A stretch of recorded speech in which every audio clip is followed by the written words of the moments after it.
Assalamu alaikum and welcome to Storytime. Today's story is called It Wasn't Me by Lucy Barnard.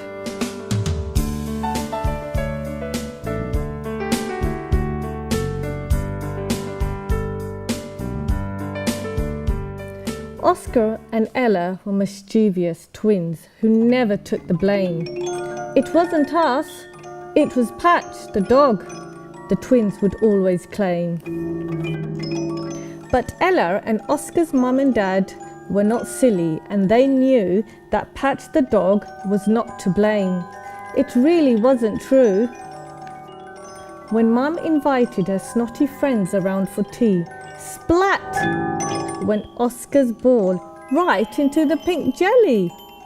Oscar said, "It wasn't me, it was Patch that kicked the ball." "I don't think so," cried Mum as she marched Oscar down the hall. Dad was busy painting when Ella whizzed past him. Whoosh!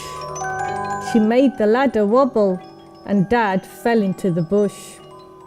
Ella said, "It wasn't me. Patch really wanted us to race." But she quickly disappeared when she saw Dad's grumpy face. When Mum baked a chocolate cake, Oscar thought it looked so yummy. He only meant to sneak one piece, but it tasted far too yummy, so he ate it all up. "You greedy boy," cried Mum. "You're sure to get a tummy ache." Oscar said, "It wasn't me, it was Patch who stole the cake."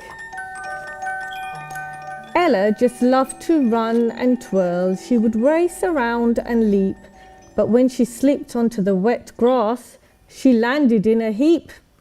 Ella said, "It wasn't me. Silly Patch chased next door's cat." "Oh no," said Dad, and shook his head. "I'm not falling for that." One day, Oscar and Ella were having great fun at the beach, but as they dug the castle moat, they heard a sudden screech. The sand was in Mum's hair and on Dad's ice cream cone. Oscar said, "It wasn't Patch, it wasn't us. Patch was burying his bone." Back at home, Mum sighed. "I think there's only one thing we can do." "You're right," said Dad, looking grim. "Come on over here, you two."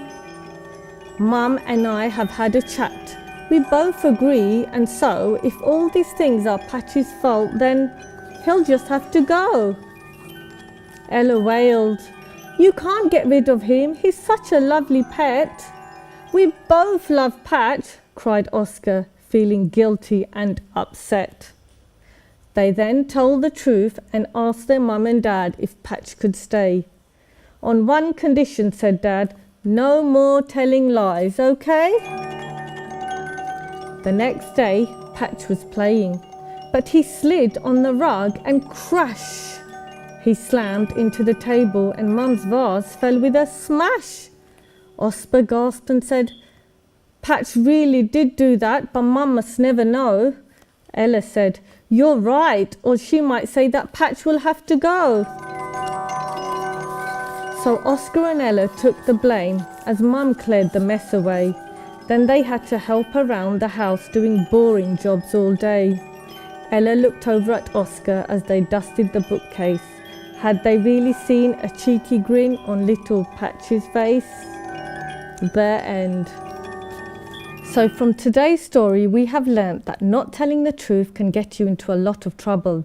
It might be scary to tell the truth, especially if you have broken your mum's favourite teacup or you have had a fight with your brother or sister, but lying will always get you into more trouble. And telling the truth will not only make your parents happy, but they may reward you and Allah subhanahu wa ta'ala will be very pleased with you. Until next time, Allah Hafiz.